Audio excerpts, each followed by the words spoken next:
Have you ever observed individuals who possess an almost uncanny influence over their surroundings? Without uttering demands or pleas, they simply recede, and the atmosphere shifts. Others begin to question, to pursue, to feel a palpable absence. Consider if you were to adopt this same approach. If you were to pause before reacting, choosing contemplation over immediate response, withdrawal over impulsive action, what transformations might unfold? This is the crux of the matter. When you cease to be perpetually accessible, emotionally, physically, psychologically, the world around you may enter a state of disequilibrium. This is because others have grown accustomed to navigating you through your reactions, your impulses, your predictable patterns.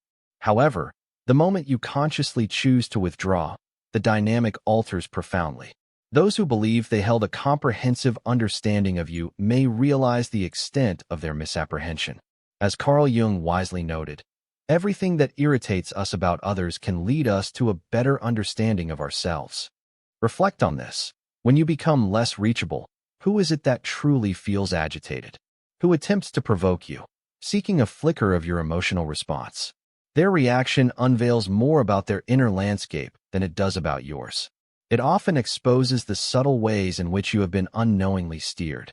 You may have consistently offered yourself to appease, to maintain a superficial harmony, to avoid the perceived loss of individuals who were never truly aligned with your being.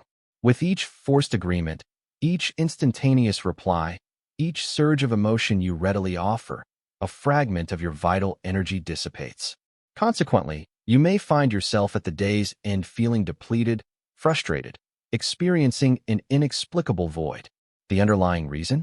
You have been overly available to those who do not merit even a moment of your contemplative silence. This exploration is not an advocacy for turning away from the world, but rather a call to choose yourself. It is about embracing what Jung termed individuation, the profound journey of becoming whole, authentic, and complete. This journey commences when you recognize that silence can possess a force far exceeding a torrent of words, and that withdrawal, when rooted in mindful awareness rather than avoidance, is an act of profound inner strength. Therefore, I pose this question directly. How long will you permit the emotional tides of others to dictate your responses? How long will you react reflexively, like a marionette when its strings are pulled?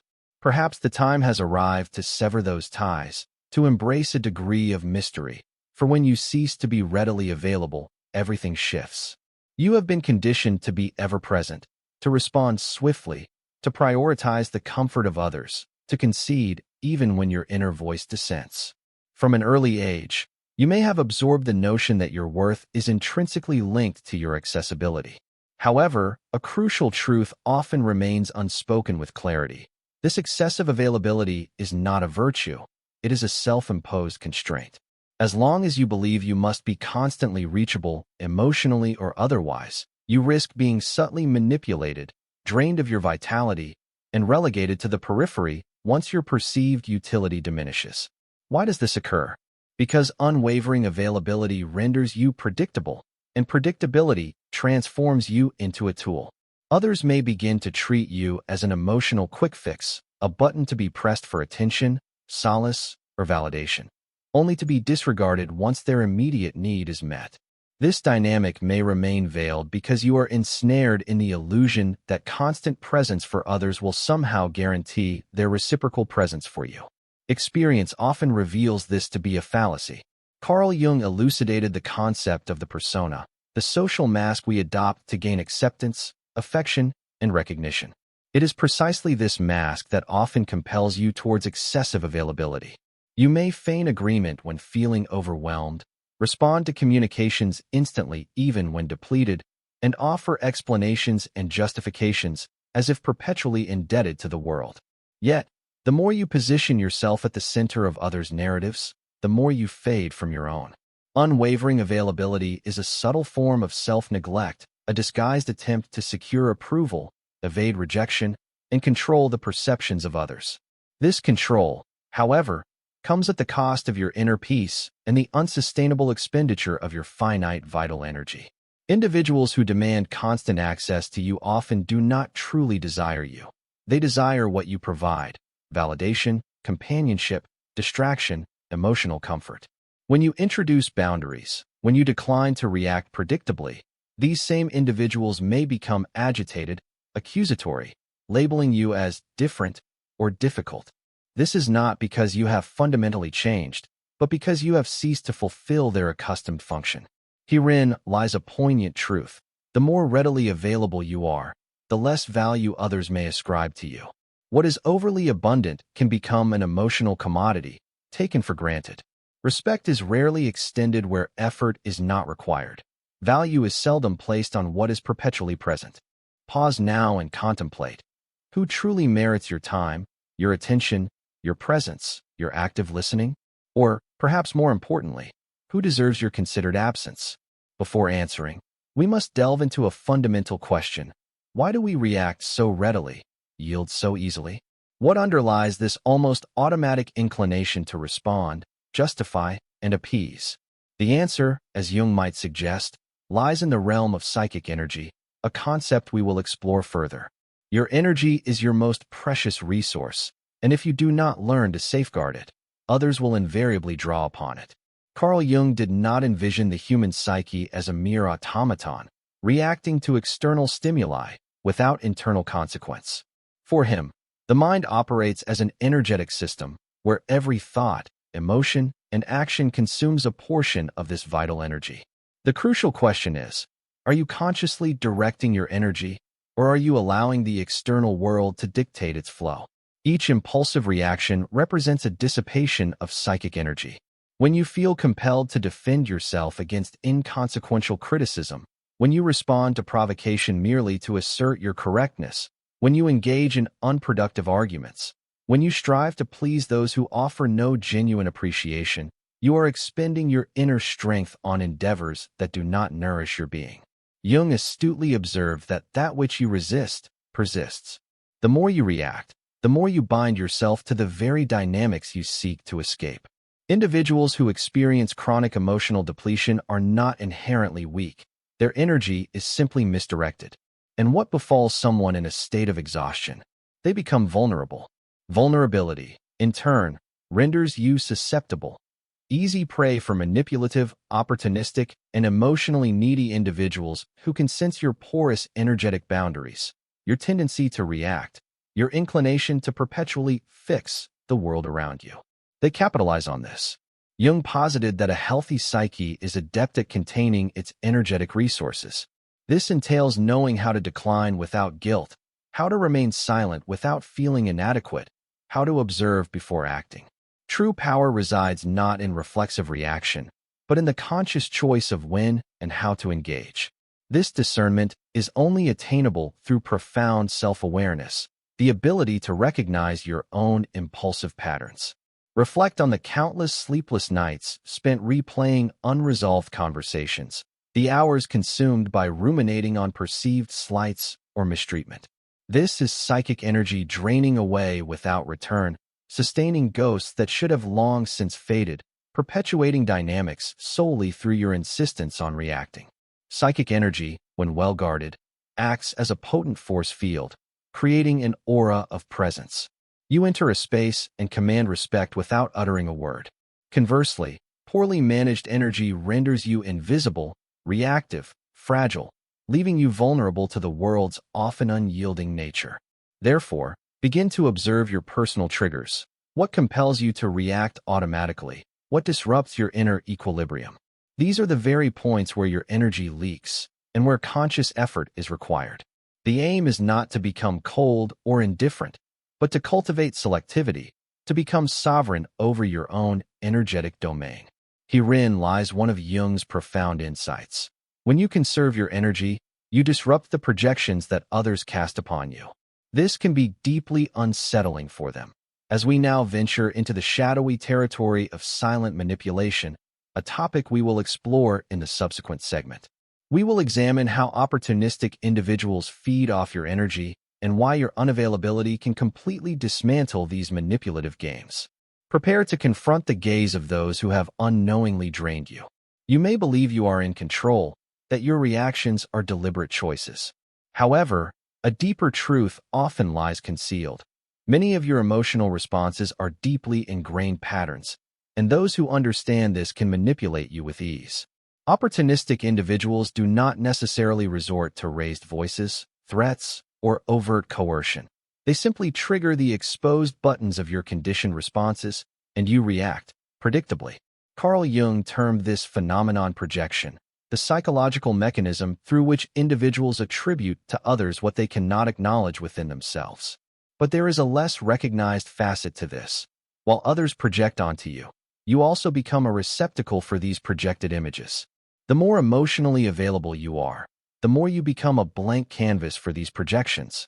Consider the friend who only appears in times of crisis, the partner who consistently expects you to be the rescuer, the acquaintance who offers praise only as long as you serve a purpose.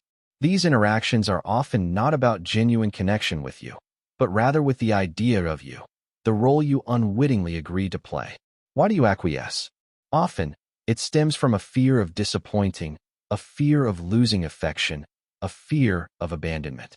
The most potent manipulation often operates not through overt demands, but in the quiet realm of guilt, where you feel indebted, obligated to be available, to assist, to understand, even at the expense of your own well-being. Herein lies a pivotal point. The manipulator does not need to control you directly. They merely need you to continue reacting in familiar ways. But when you disrupt this pattern, when you begin to assert no, when you respond with silence, when you withdraw instead of offering explanations, the projections begin to crumble. The mask they have placed upon you slips, leaving them unsettled because the predictable you is no longer present. Worse, they are now compelled to confront their own internal landscape, a confrontation for which not everyone is prepared. Your unavailability becomes a perceived threat because it compels others to face their own emptiness. The silence you offer amplifies the internal noise they desperately seek to avoid.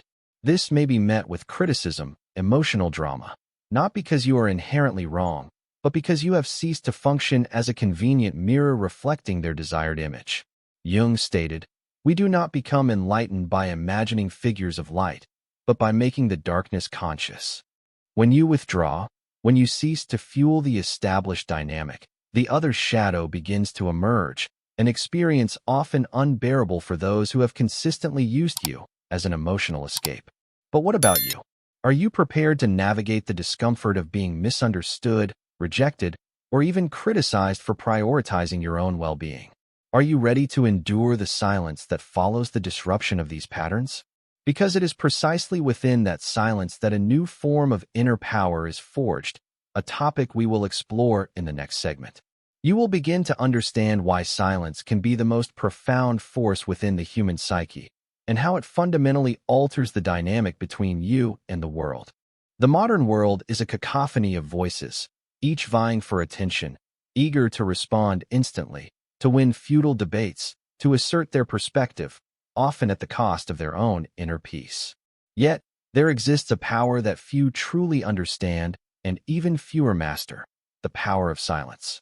Not the silence of passivity or fear, but a conscious, strategic, profoundly lucid silence, a silence that is not an absence, but an amplified presence.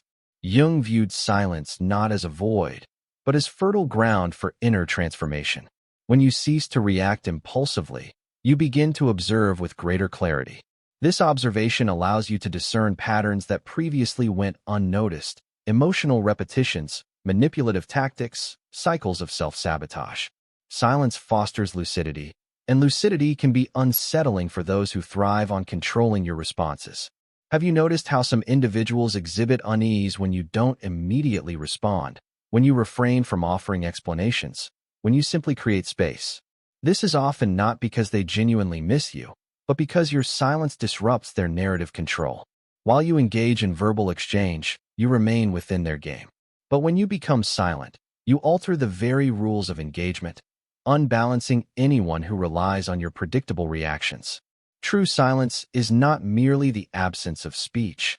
It is the mastery of one's own energetic output. It is the conscious refusal to be drawn into the emotional turbulence of others, the deliberate choice not to engage in battles that offer no genuine value. Jung recognized that individuation, the process of becoming your authentic self, necessitates this kind of detachment. Only in the stillness of silence can you truly hear your own inner voice, unburdened by the clamor of external influences. However, be aware that this deliberate silence carries a cost. It may create distance from those who only valued you for the role you played in their lives. It may render you incomprehensible to those who perceived you solely through the lens of their own projections. You may be labeled as cold, distant, arrogant. But these are often the reactions of those who never sought to engage with your true depth, only with your perceived utility. Herein lies a challenging truth. The more you mature, the more selective you become with your words, understanding that each utterance is an energetic investment, and not everyone warrants access to your inner truth. Sometimes, silence is not retreat. It is an assertion of sovereignty, the language of those who no longer feel the need to prove their worth. Silence can be unsettling because it compels the other to confront their own thoughts, their own internal noise. This discomfort reveals more about their inner state than any argument you could offer. You do not need to justify your absence. It speaks for itself. And those who feel threatened by it often reveal the extent to which they depended on your imbalance to maintain their own sense of control. But the most profound power of silence lies not in its effect on others, but in its capacity to reconstruct you from within. It is the silence that connects you to something beyond external validation. Within this internal space, free from the demands of others, you begin to reclaim your vital energy, to reconnect with your essential self. This is precisely the focus of our next exploration, because merely silencing external noise is insufficient. You must relearn how to consciously direct your energy, to choose where it flows, where it is retained, and, crucially, where it should never be wasted. It is time to cultivate selectivity with your own soul. It is futile to grasp these concepts intellectually if, in practice, you continue to say yes when your inner voice screams no. If you respond to messages that agitate you, if you engage in vacuous conversations, and if you maintain relationships solely out of inertia. Awareness without corresponding action is merely another form of self-deception. True transformation commences with a firm decision to become selective. This necessitates emotional discipline. Conscious unavailability is not about being callous, arrogant, or indifferent. It is about no longer being accessible to anyone, at any time, for any reason. It is about reclaiming control over your own energy, your own time, your own peace. This begins with small, deliberate actions, pausing before reacting, disengaging from chaotic discussions, turning off your devices without guilt, simply stating, "Not today, I'm not interested, I won't involve myself." Crucially, you owe no justification for your absence, no explanation for your silence. This, for many, can be unforgivable, because when you refuse to explain yourself, you dismantle their power to confine you within an emotional narrative where you are perpetually the helpful, understanding, accessible one. Carl Jung understood that every genuine process of individuation involves a degree of isolation, not a depressive isolation, but a sacred one, a period of inner retreat where you relearn to heed your own inner voice, unburdened by external interference, where you rebuild your identity not based on the gaze of others, but from your own inner core. Want a reliable gauge of your inner evolution? Observe who begins to distance themselves when you become more reserved. Observe who attempts to provoke you when you cease to react predictably. Observe who accuses you of having changed when you finally begin to prioritize your own well-being. These are not indications that you are on the wrong path. They are evidence that you are beginning to liberate yourself. Embracing unavailability can be initially uncomfortable. You may experience guilt, fear of appearing selfish or harsh. But this is often a natural part of the deconstruction process. You have likely spent a significant portion of your life conditioned to place yourself last. It is natural that change evokes discomfort, not only within you, but also in those who benefited from your former, more accessible self. Conscious unavailability is the bedrock of self-determination. When you say no to the demands of the world, you are affirming yes to yourself. When you withdraw from toxic environments, you are asserting that your inner peace holds greater value than any superficial connection. And when you cease to offer explanations for your boundaries, you begin to command a deeper respect, even if it comes from a smaller circle. However, not everyone is prepared for this shift in your presence. because your emotional absence will expose wounds they are unwilling to confront. It will reveal the extent to which they relied on your emotional responsiveness to maintain their own sense of equilibrium. It is at this juncture that ruptures may occur, accompanied by pain, loneliness, and the feeling of loss, when in reality, you are simply setting yourself free. But what transpires after this distancing? What emerges from the silence? In our final exploration, we will delve into this rebirth, the transformation that can only occur when you possess the courage to be misunderstood, to stand alone, and to become whole in your own right. It is time to understand why the solitude of the strong can be the path to true liberation. When you cease to be readily available to everyone, a profound process begins to unfold. Initially, there may be an unsettling silence, seemingly echoing your own internal anxieties. You might question your choices, wondering if you are being too severe or losing valuable connections. But gradually, this silence transforms. It begins to cleanse, to soothe, to heal. Then emerges solitude, but not the solitude of isolation. Rather, the solitude of profound self-presence, the solitude of the strong, of one who no longer compromises their own integrity to maintain external validation. In this space, where once there was confusion, clarity dawns. Where anxiety once reigned, peace begins to settle. Where neediness once resided, a new form of inner strength takes root, the strength of wholeness within oneself. Carl Jung recognized that the journey of individuation, of becoming your true self, necessitates a degree of detachment from the collective, a disidentification from the limiting masks we wear, a period of walking alone. This is precisely what you are enacting when you consciously choose unavailability. You are not fleeing the world. You are returning to yourself. At this pivotal point, it's no longer about reacting, it's about creating. You cease to be shaped by external circumstances and begin to shape your reality from your own inner compass. Those who feel discomfort with your newfound absence often reveal that they never truly desired you, but rather the role you played in their lives. Now that you no longer fit that mold, they may not know how to relate to the authentic you. This can be liberating. You may experience the loss of certain connections, but in return, you gain a deeper connection with yourself. You may distance yourself from certain environments, but you reconnect with your essential being. You may be misunderstood by some, but ultimately, you will garner a more genuine respect, even if from a smaller circle. Do not be deceived. This is a rebirth, a new beginning. It marks the start of a life where you no longer settle for emotional scraps, manipulative games, or voids masquerading as affection. Now, you only embrace what resonates with your inner peace, your truth, your wholeness. If you have journeyed this far, it suggests that a part of you is already prepared for this new path, that you have begun to understand that external validation means little if it requires self-abandonment, and that true self-love commences with choosing yourself, even if it necessitates periods of solitude. Now, reflect and consider. Are you ready to be misunderstood, perhaps even rejected or disliked, in the pursuit of your inner freedom? Are you willing to pay the price of authenticity? If this message resonates with you, express it in the comments. I choose my peace. Let us see how many are ready for this profound transition. And remember, continue exploring with Echo of Psyche. There are always deeper layers to uncover on this journey of self-discovery.